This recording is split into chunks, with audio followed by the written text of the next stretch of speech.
All right. I might be live. We're waiting to see if it is starting. I'm watching the thingy. It Wait, looks like it. just We turn it are. sideways. We're live. Orientation is locked. How do I unlock orientation? Don't know. Hi, everybody. Hello. We don't want it in Is it this that? format. Yeah. Nope. No. How do I unlock orientation? Sorry, give us just a minute. We are figuring this out. We have got some people with us Um, already. I don't know why the...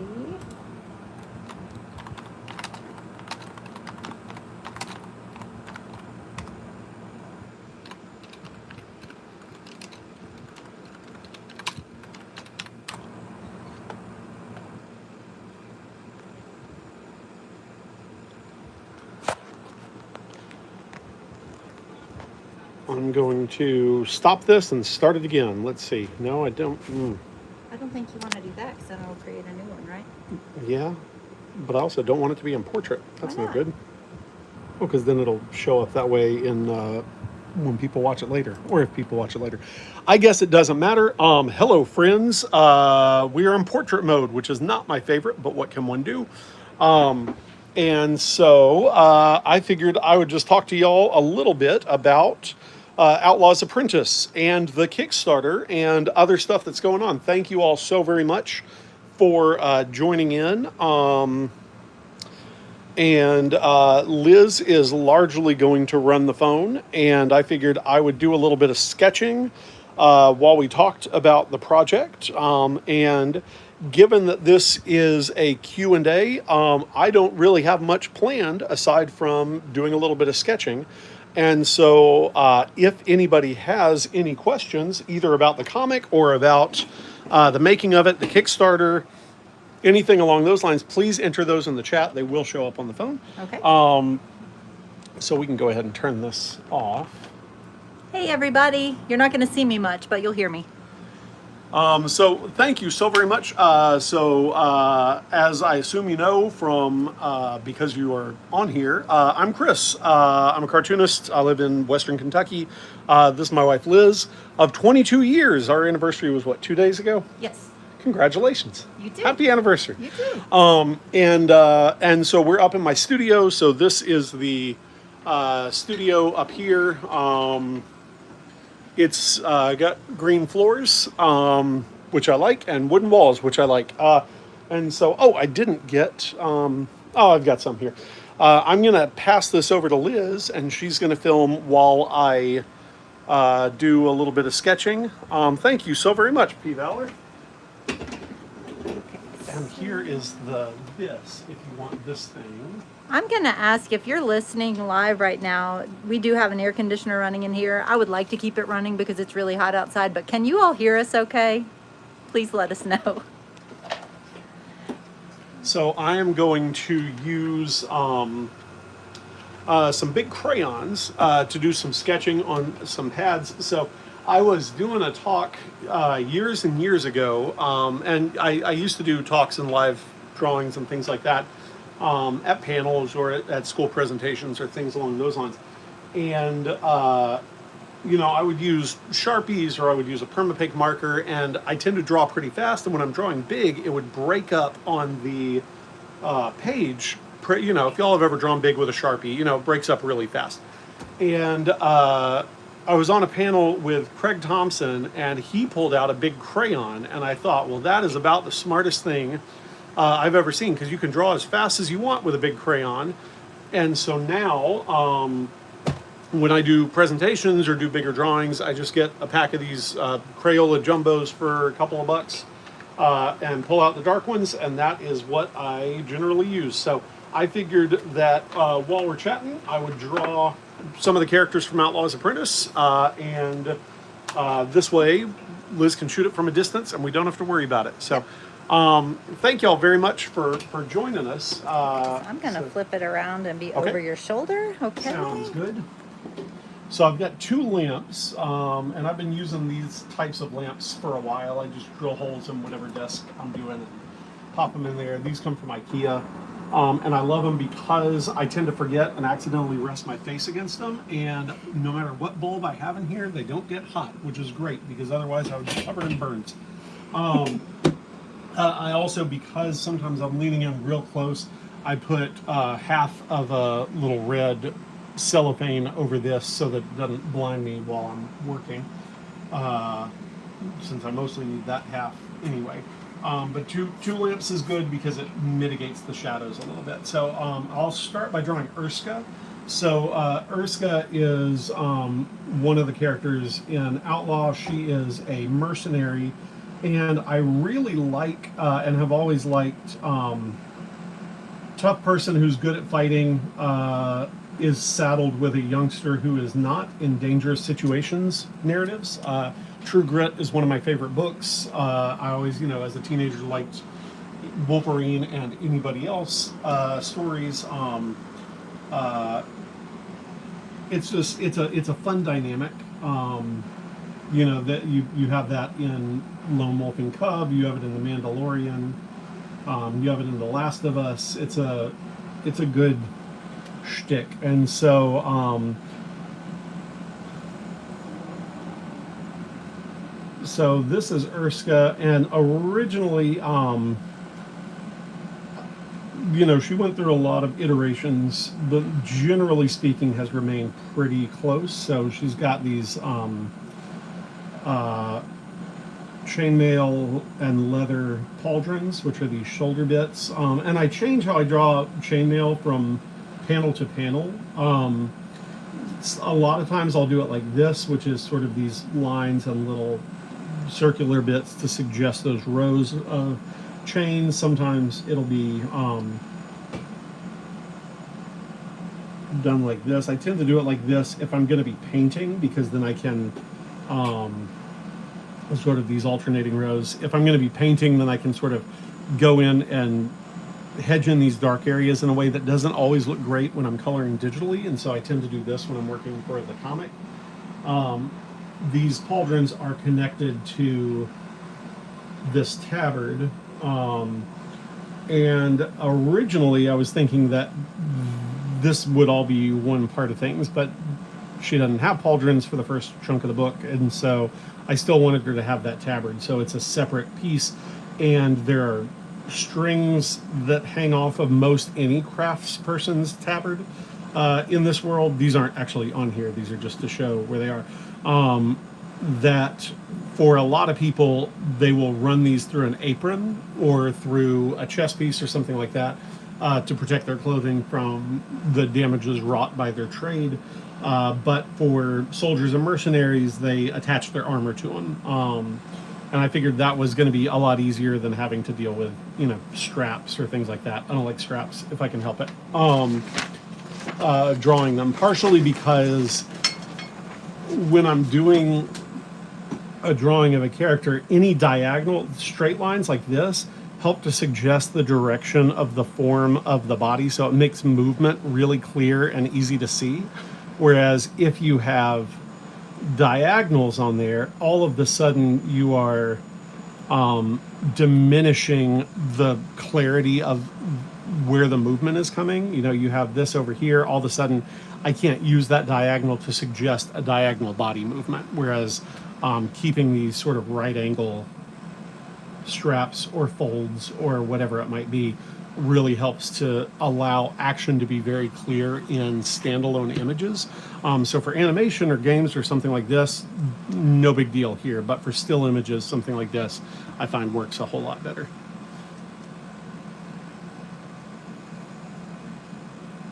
This here is Otis, and Otis has gone through a few changes as well, but mostly stayed pretty close. I found a picture of myself when I was a kid, and I had this, really little, and I had this kind of like feathered hair coming out from the temples, and I dug that, and I was like, that's what I want him to have here. So it's kind of a late 70s, very early 80s haircut, and I like that.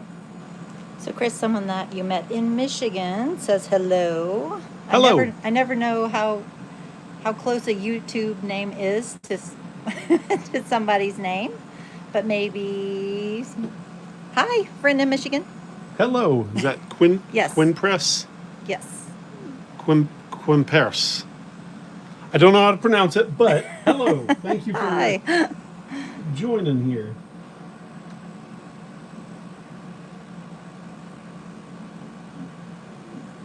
And so something that I tried, I have hair going in front of his eyes.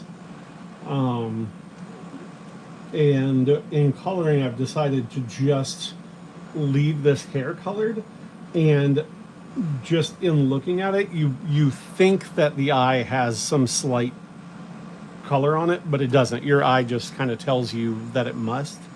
And so I found that to work better than like seeing the eye through the hair. I've never had a character whose eyes you see through hair before, so I did some experiments to kind of try and see how that would work. So that's drawing Otis.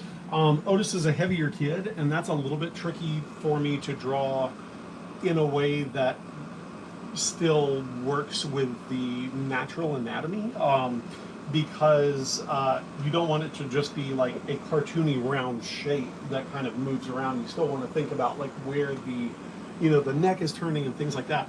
And as I've drawn him more and more, like I get more and more comfortable with it.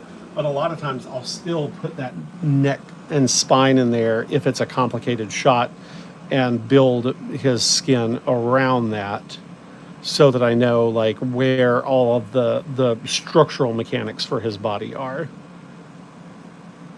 Yeah, because he's very physical. He's very physical. He's a very physical kid. Part of the reason I wanted to make him a little bit heavier and physical is that growing up, I did a lot of martial arts, and I had a friend who was in martial arts with me from the same time, and went the same thing. And he weighed quite a bit more than I did, but was never any less quick or athletic or anything along those lines. And a lot of times, not always, I mean, there are examples. There's, of course, there's Sammo Hung, there's Kung Fu Panda, but like in narrative, a lot of times you don't necessarily have chubbier characters that are, very physical and very athletic and very capable of doing whatever their training allows them to do. And so from the time I wanted to first do Otis and do somebody who's learning how to fight, like I thought that that's what I wanted that character to look like and deal with, and for it to not be a hindrance outside of getting hot. But I get hot. I'm not particularly overweight. I'm a little bit overweight. I don't like the term overweight.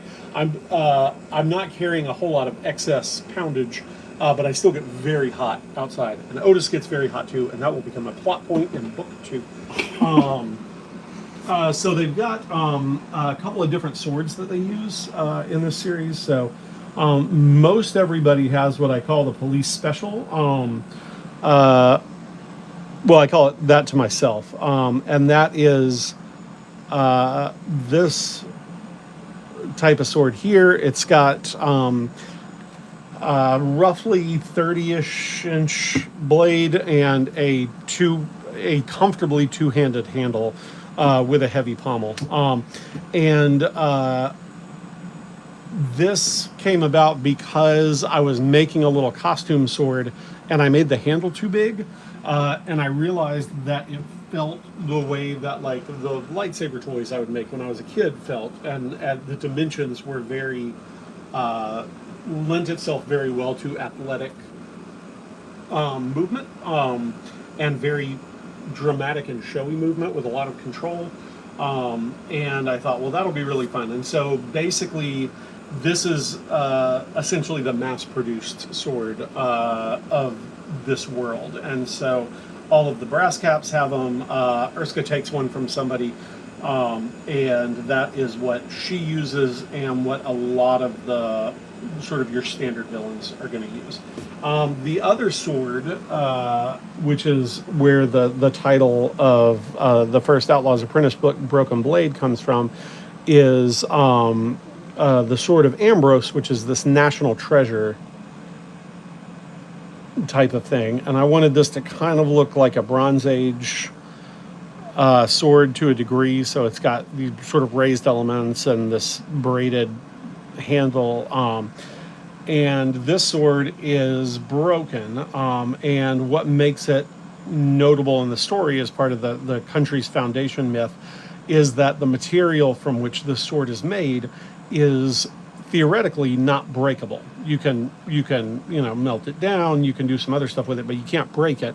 Very rare, very expensive. Probably they don't know how to make it anymore, or at least not well. And so, or the materials from which it would be made are no longer available. And so it's this older symbol of stuff. It plays into the story, and that's actually one of the reward tiers for the Kickstarter. The very upper tier, the National Hero tier, comes with one of these, which is a replica of the broken blade that you see on the cover, and it's part of the logo. Originally, for part of the logo, I had this sword, and then once I realized that this was going to play as big a role in the narrative as it did, I changed it to be this one. And so you can see there's a little bit, I don't know how much of the light catches it, but there's a little bit of gold speckle that's sometimes visible when it catches the light. Mostly it's got this darker patina. But yeah, you can see the things. It's fun. I like it, and it's got a good heft to it. It's pretty rigid. I'm making 20 of these altogether. You can kind of see over there I've got a little row of them as I've got them hanging up, so that the wood does not warp, which sometimes it is prone to do when I'm adding the stuff to it to give it the texture. Here's one that is not completely painted but is in progress. So you can see, so this is all made out of wood, and they take a little while to do, so I figured I'd get a jump on it, and I'm well underway. I think I've got 17 mostly made as of last night. There's still a lot of texturing and painting and stuff like that to do, but the majority of the work is done. And S. Sava Art says, I got to hold one. They're so cool. Hey, Scott. Good to see you. Happy Sunday, he says. Chris, I do have a question. Yes. Someone has asked, do you own any swords yourself? I only have one real, let me see, I have 3-ish. I've got, I used to only have one. I have a bunch of very fake swords. So up on the wall there, I've got a lot that are made out of polypropylene, and I use those for reference. So like if I'm drawing somebody, you need to either feel how a move is going to work or get a reference image of how something looks when it's being swung or held. I'll use those. I have my dad, from back when he was in charge of church services, had this real big claymore that when he died I inherited. I feel like you need to explain why he had a sword for church You know services. what? Sometimes if you're doing a Christmas Eve service, you need a really big sword. He was a very theatrical church service man. We had that boar's head that I've got hanging up over there. He got that in trade, specifically to do church services. Like they carried it. I think like these beef eaters would carry it in. There'd be a kid riding on a log, and it was great. So anyway, he ruined church for me because no other churches measure up to that degree of pageantry. Specifically sort of Victorian / medieval pageantry, which is kind of my jam. So I do have that one. I've also got a replica rapier.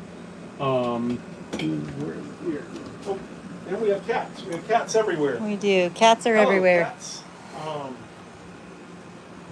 So I've got this one here, which is I think it's cold steel mated. I got it at Smoky Mountain Knife Works, but it's a little bit hefty for what it is. I got to hold some real ones at the Art Institute of Chicago, and they're a lot better balanced than are these and a lot lighter, but it's still pretty nice, and it's good for figuring out the mechanics of a move if I'm trying to draw musketeers or something.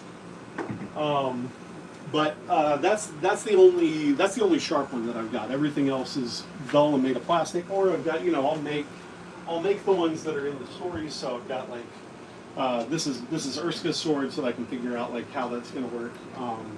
To do the mechanics of the moves and stuff like that. And that one's wooden. And that one's wooden. Yeah, that's just lattice stripping. And that's how I used to make swords for Liz's little brothers when they were little. What endeared me to them, hopefully, is I'd make them little lattice strip swords and round the corners off on a belt sander and make them to where they wouldn't hurt each other with them. I assume they never hurt each other with them. They're okay. They're okay. I'll do some more sketches. So I've got a few. I used to have more, but I sold them to cartoonist Emmett Hobbs years ago, back when Emmett was a student of mine, and I think I brought them all to the school, and I was like, I'm getting rid of these. Anybody want to buy them? And she was like, yeah. So those ended up back. So they're still floating around the cartoonist community in some capacity or another, including those were ones that I had gotten in high school, pawn shops and things like that. That's actually where I learned not to borrow money. Not that particular sword, but I think at Smoky Mountain Knife Works, a group of friends had gone to my dad's cabin, and we stopped at Smoky Mountain Knife Works, and I saw an absurdly large rapier that was terribly balanced, but it was like 4 feet long and just gargantuan. And I thought, this is perfect size for me. And it was, I think, like $140, and I only had $50, and so I borrowed $90 from my friend Jamie, despite not having a job or the means by which to get back that money. And it was so upsetting to me not being able to pay Jamie back for a few months, and it was very upsetting to Jamie as well. And I was like, "That's it, no more of that." And so that was the end of borrowing money, especially borrowing money to buy giant teenage swords. So I'll do another sketch over here. Okay. So this is one of the series antagonists. So there are going to be a few different bad guys throughout the series, but one that's going to be a consistent is a character named Roebuck, and he is, it's an outlaw story, so you need a sheriff of Nottingham, you need an Inspector Javert, you need an Agent Gerard, and this is mine. So he is. I wanted him to look like kind of the plays by their own rules detectives or cops in especially 70s and 80s crime movies, but just generally. So he's got a little bit of that receding hairline here. He's got the stubble. I didn't realize until I rewatched True Detective this year that he's got a lot of Woody Harrelson's facial characteristics, that very flat front of the face when you're drawing. And I don't think I was doing that intentionally, but it's definitely in there. And because I wanted him to look like those sort of noirish detectives, I was like, well, what do noir detectives always have? They have the tie that's slightly undone, and so he does have a collared shirt, but they don't have ties, but he does have a badge hanging on a chain, so it suggests that open shirt design wise to do that. And then also that kind of trench coat collar, which is attached to this cape that then extends in the back. And then the rest of him is very fantasy-ish. He's got lamellar armor, which is made of this leather backing and straps to which are stitched these alternating curved metal plates. They can be different materials. In this case, it's leather. And then another one here. And so he's got both, or at least my intention is to make him both look kind of fantasy-ish, but also like a detective. And also because of that, a lot of those guys are smoking a cigarette or something, so I have him chewing on roots. So I I don't really like them because I don't like the flavor, but I've got licorice roots that I'll sometimes chew on. If I can ever find willow wild out in the woods, I'll cut some pieces off of that. But I was like, that way it's like he's smoking, but he's not. And I was like, well, that's good because now I can have the trappings of somebody who smokes, somebody who's doing stuff with their hands, but without necessarily supporting smoking in what could be children's literature, depending on who's reading it. That said, I thought of something I could do that I really like if he's actually smoking in book 2. So there may be a scene where he can't get his chew sticks anymore and he has to start smoking specifically in order to allow the scene to take place because they didn't even have a way to light something. So Scott says, I love that you designed the worlds to such details. Wow. And Scott is a nearish neighbor of mine, still a couple hours away, but that's close to me. I have to drive an hour for lumber. I don't have to drive an hour for art supplies anymore. That's new. We have a store now nearby that I can get stuff. But in any case, 2 hours is not far. So hello to my fellow greater Appalachian neighbor there. Anybody else in this general neck of the woods in the southeastern U.S. or the mountains or the woods or anything like that? Or feel free to tell us where you're watching from, wherever that is. So there's also some of the buildings in Outlaw. They tend to be really steeped roof. So I've got chimneys and stuff like that. But one of the things that I was thinking about early on is that because it's in the woods and the trees are really big and their acorns would be really big or whatever things are, the windows would be, and I want it to be windy because I like hair to be blowing, I like clothes to be blowing. It gives a sense of drama and movement, even when characters are just standing around. And so I thought, well, all of the windows will be downward facing, like this, or like this, so that you wouldn't have any branches blowing off or just gonna bounce off the edges, bounce off the eaves, and you'll be set. Nobody's breaking their glass. And there's glass because one, the characters are glass makers at the beginning of the book, and two, I like the idea of having a degree of separation and control. A lot of the mechanics of how things work, barring gunpowder, are that things are very close to early 19th century U.S. And so early to mid 19th century U.S. you had glass. Some people used bottles for glass. They instead of, you couldn't necessarily get a window, but you could have jars or bottles, and you would stack them and caulk in between them, and so you could have light coming through that. Or you have these big thick bottles sticking out of the hole in your wall like window in order to allow light in, which I think is pretty neat. But these guys have actual glass. Let me see. My bad guy, or my for lack of a better term, my stormtroopers, my Foot Clan, my regular baddies that you'll see a lot are the brass caps. And so usually when I'm drawing them, I'll draw the face first, really loosely to see where it is, because they have kind of like this skull, or suggestive of a skull helmet. So there's one piece of metal that pulls around like this and goes over the top. And from that is cut a nose triangle that bends out, and that kind of contributes to that skull quality. And these scores in the wood here. And then this part here, that part would be made of steel or iron.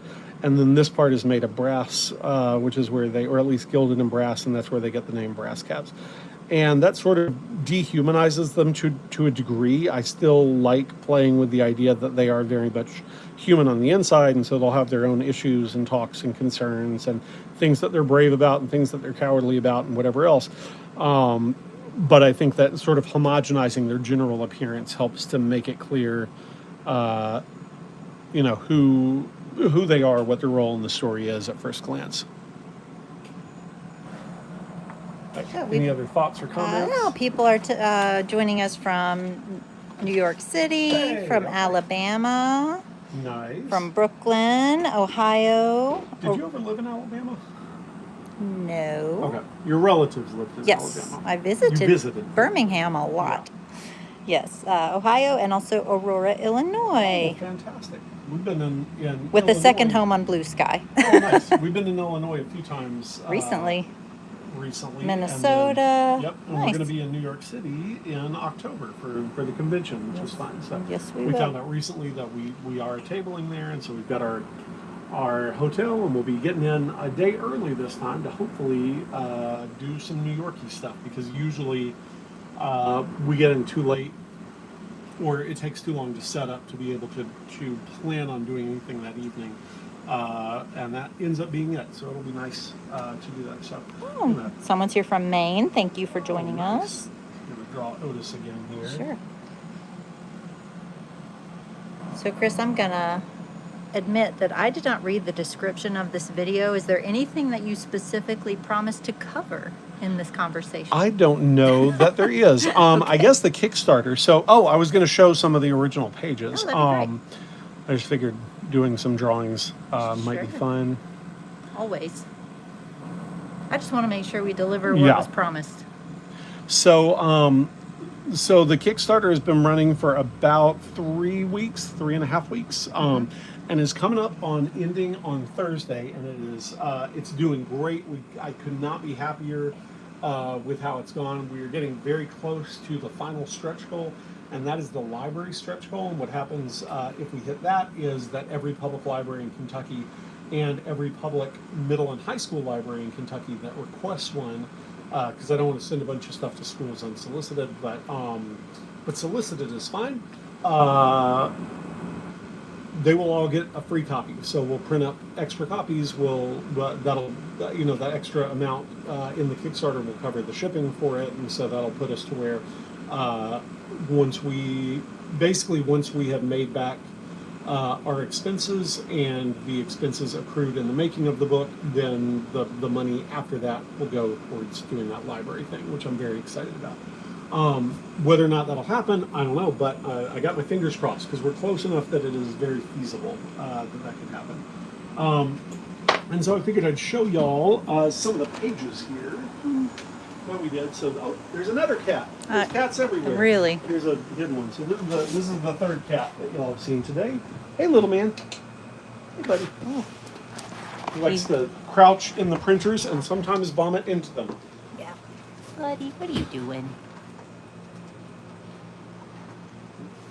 So Little Man was our gutter cat. Liz found him literally in the gutter when he was probably, I don't know, about a month old maybe. He wasn't Maybe even less. a month old. He was really little and in really bad shape. And we brought him home basically to try and make him comfortable. But he made it, and now he's ours. So so thank you for bringing him home, Liz. He's a real sweet guy. He is. So this is the entirety of the first book. All of the inks for it, and these are all done on 8.5 by 11 paper, or 8.5 by 11 cardstock. And I did this because I was trying to figure out like what the size should be. If there's a glare, I can pull it out. No, I don't think Okay. so. And so I did a bunch of different tests, and this is as small as I was able to work and still make the lettering legible. And that was sort of the big crux for what the work thing would be. These are the page dimensions, but I wanted to make sure that I could handle the lettering. So So this is the smallest that you could work while making it legible. Yes. What size pen do you use to letter? So for these I use a size M pit pen, which I think is a 0.07 or 0.7, something like that if it's microns. 0.7, yeah. Here we go. So the pit pens are the Faber-Castell pens. They are, I write what page number I'm on, so I've started keeping track because they only last me about 8 or 9 pages before they start to get, they start to break up on occasion, and that leads to worse line quality. And so I'm trying to be less, what's word I'm looking for, frugal with my pen use and say, you know what, once it starts to break up, I switch to another pen. And I'll still keep them around and I'll use them for other stuff, but for pages, as soon as they start breaking up, I can do it. And it's sort of like contacts, I change my contacts out at the beginning of the month. It helps me know, oh, well, if it's nearing the end of the month, it's probably okay to change them out if it's giving me grief. If it's 1 page in, I know I just need to shake it up. If it's 10 pages in, I know that it's okay to change it out. Sure. So I use these, and then for the bolds, I am using like 5 different things, and I'm yet to find one I'm completely happy with. I'm using the 1.5 bullet tip Faber-Castell. I'm using these old ones, which I think I bought like a bunch of them. Like, nope, that's a Sharpie. Where are they? I had them in here. Yeah. I bought a bunch of these like 12 years ago, Staplers, and I'm still using them, but they're essentially the same. They're pretty much a 1.5 bullet tip, but they're a little bit softer, and so they don't have that initial point to start. So they start better, but the 1.5s become better. These become worse. Okay. So it's sometimes I use the rounded end of a permapick chisel point. I've yet to find a bold that I'm really happy with. All of them work. None of them are perfect. Here's one of the instances where I changed the face. He was a little too craggy and angular, and I didn't think that he looked like young Otis, and so I had to rework him digitally. Whoops. Yeah, but with most of these, you'll notice there's a lot of black on the page, and that is pretty much because I am working traditionally. Like I notice there less so here, but more as we move through. I tend to notice when the page looks sparse here, and so having black on the page on the original usually makes for what feels like a richer book once you add the colors. Like the colors aren't doing all of the heavy value lifting, which I have noticed I do more and more as I move through, or as I've done more and more books. But these, like there's, hopefully I want all the pages to look good as pages. This is also the first time I'm using thought balloons and for lack of a better word, chibis. Like, when the characters are describing things or talking about things or remembering things, I have these little caricature versions running around. I've never done anything like that in comics before, and that's been fun, and it helps to get ideas across. But because both because I wanted the pages to look nice because I'm working on them, but also because I knew they would end up in the hands of others, I wanted to make sure that each page sort of is its own little art piece as much as I'm able to make it. And so a lot of people are getting original pages with the thing. I think there's about 100 of them going out now, and about 20 left. Well, Nicholas just said, seeing this just made me up my pledge. Hey, thank you very much, Nicholas. But I think that's pretty neat. What I'm planning on doing is, I'm keeping a few. I don't know exactly which ones, but sometimes I do gallery shows and sometimes I do things like that. And so I want to make sure that I have some. So these would not be pages that I include. These are ones in which there's a flashback and I directly use the pages from the panels from the flashback. So these would not be the ones that are going out to people because they'd be getting shortchanged. And theoretically, if I do a redress of something like where I'm drawing, if the same panel is essentially twice, I will redraw that. Like I don't copy and paste a panel where you're purposefully demonstrating the same moment happening twice. But since it's a flashback, it was really important to make it as clear as possible that it was a flashback. And so I felt like I really needed to make it the exact same. Yeah, that makes sense, picture. But that is not something you do. It is not something you will redraw the same panel. I'm doing a lot of things with this book that I don't usually do because I feel like it helps the narrative. So that's a lot of fun. I never used to do verb sound effects, but I'm trying to be less what's the word? Fancy, classy. The thing is, I grew up an art snob. My parents were art snobs. I'm an art snob. Not, and I don't mean just in terms of drawing, but in all of it, in music and theater and film. Like my my parents were always, and they weren't wrong, but they were always very judgmental with the quality and how things were done and the tastefulness with which certain things were executed.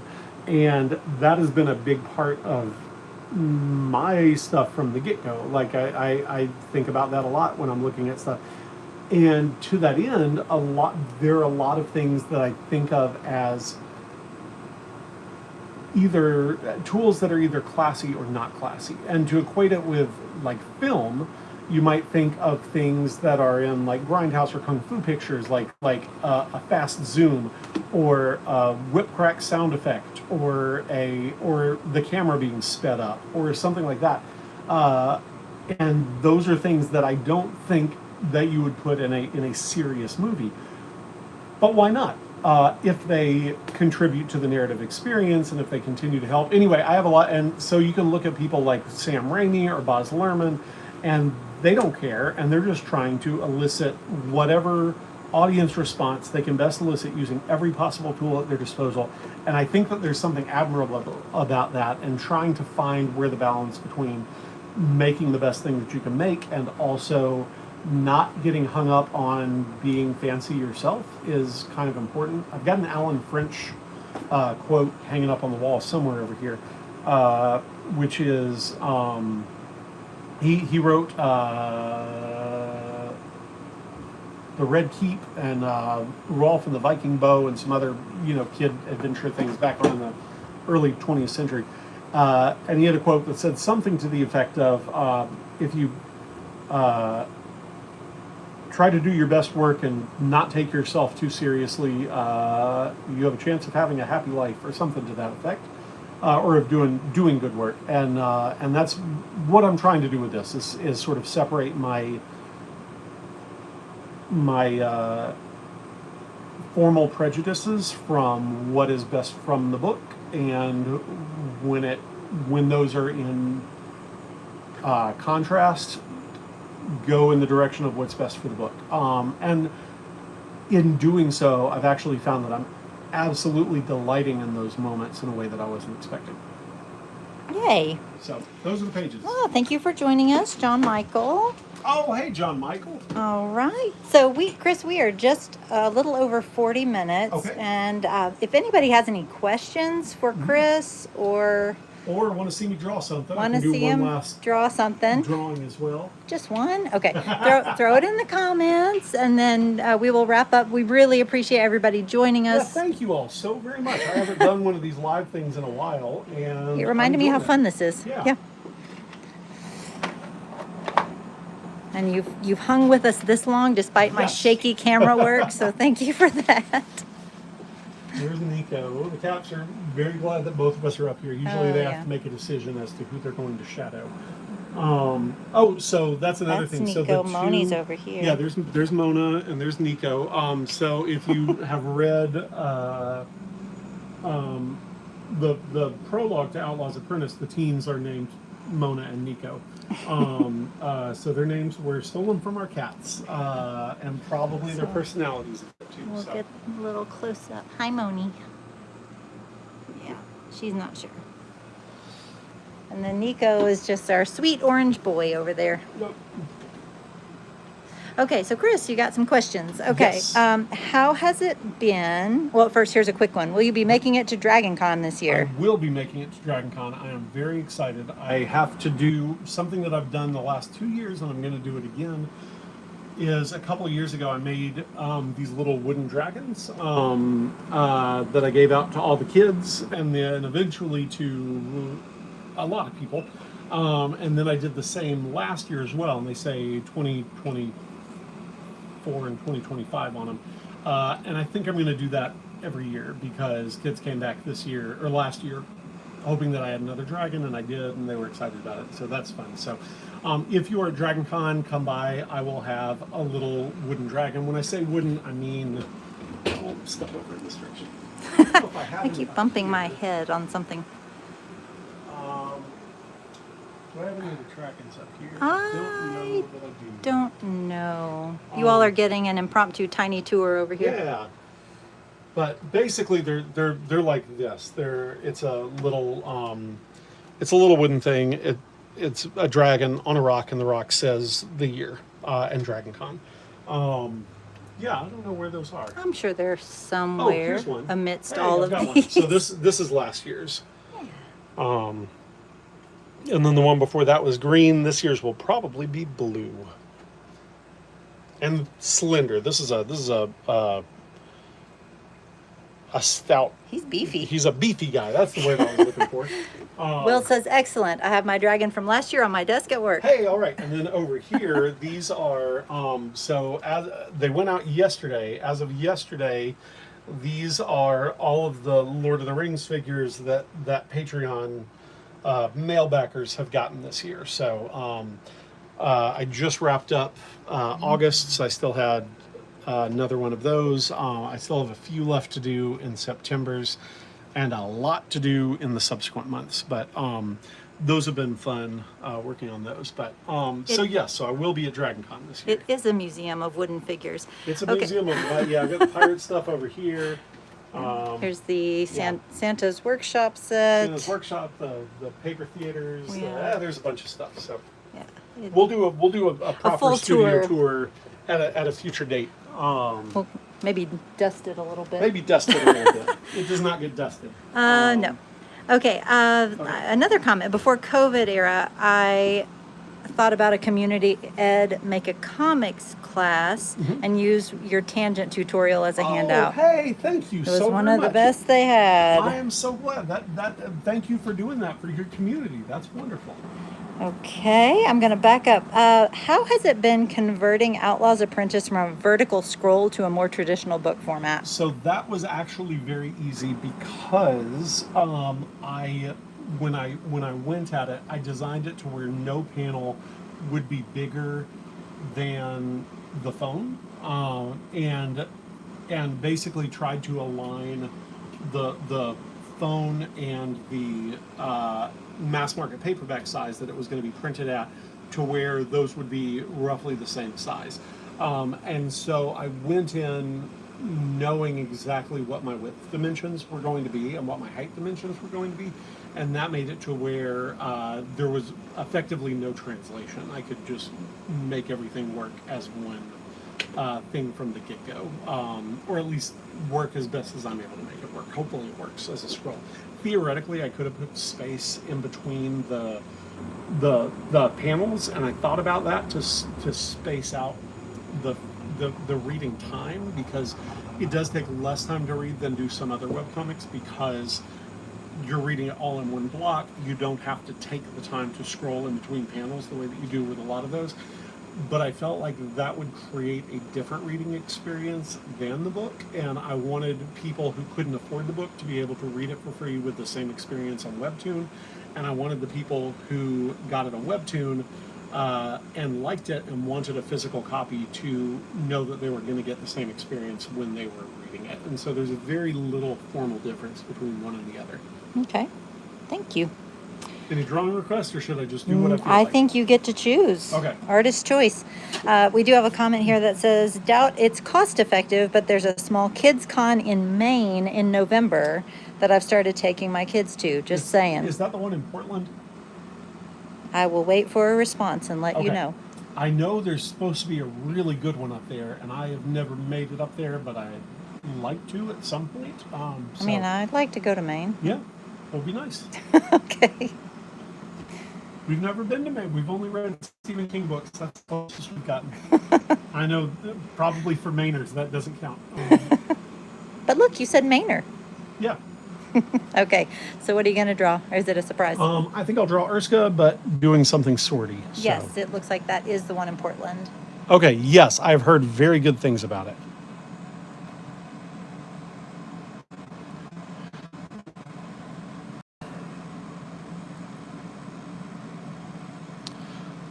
So yeah, the shows that I'm doing in the remainder of this year are Dragon Con, which is in Atlanta. And I've been doing that one for a number of years now, and I really love that show. It's got a great energy to it. It'll be a lot of fun. I know Sebastian de Castell, who wrote the intro to my Dream of Swords book, is going to be there this year, so that'll be fun. So hopefully I'll get a chance to catch up with him. If I'm doing a real drawing, or if I'm doing something in a comic, I will do an underdrawing to figure out like what the pose is going to be. But here I'm just treating it like I'm doing a signature in a book and just drawing it. You know what? What? I am going to use a little ruler here, because with the things up here, I was like, I'm going to get this wonky. And that is, I usually don't draw fuller in the sword, but that line ended up right in the middle of where I wanted that sword to be. Okay, now that I have that as a guideline, I can do the rest. This sketchbook is actually very warped, and so it's not the easiest to do straight lines on. So I'll be doing Dragon Con. I will be doing the Nashville Comic Arts Festival, which is a relatively new show. It's held in the Vanderbilt Library. And I went the first year, not as a guest, I was just there. And it was really neat. And they're having me as a guest this year, which I'm very excited about. Is that a one-day event? That is a one-day event. It's a small show. I'd say if you are within an hour or two's driving, it might be worth coming out. I don't know that it's necessarily, at least at this point, a travel to show beyond day trip.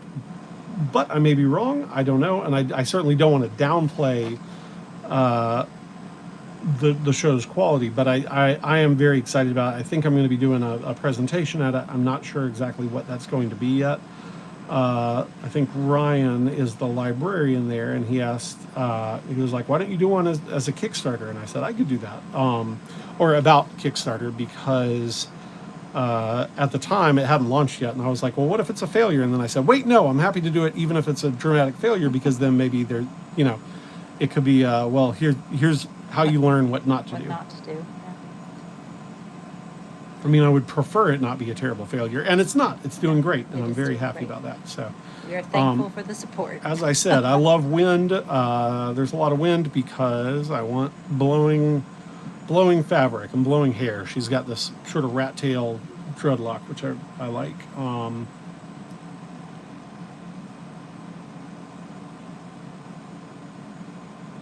And then New York. That's the other and show. then New York. And New York is the week after Nashville, which I'm not worried about, because I will bring very different things to New York and Nashville. Nashville will be more books and comics and minis and things like that.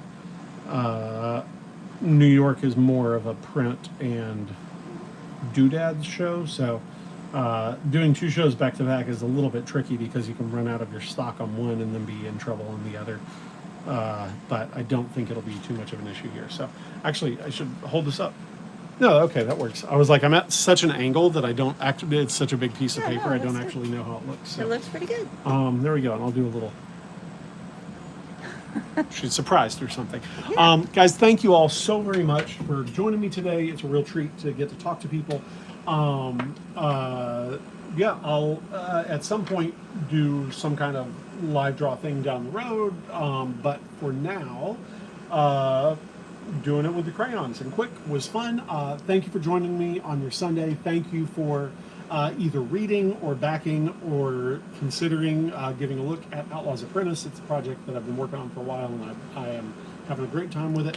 I'm almost done. The pages are all done. I have about 6 pages left to color. So hopefully I'll get that done tomorrow. We'll see. And then I can switch to the cutaways and the maps and the other stuff that's going as Kickstarter rewards that I have to send off the print files for at the same time that I send off the book print files, which will be in just a couple of weeks. So it's very fun. Thanks, everybody. I don't know how to end it, Chris. I'm going to embarrass myself. That's okay. Here, flip it around. And Thank you all so much. I think we do that. All right. Thanks, guys.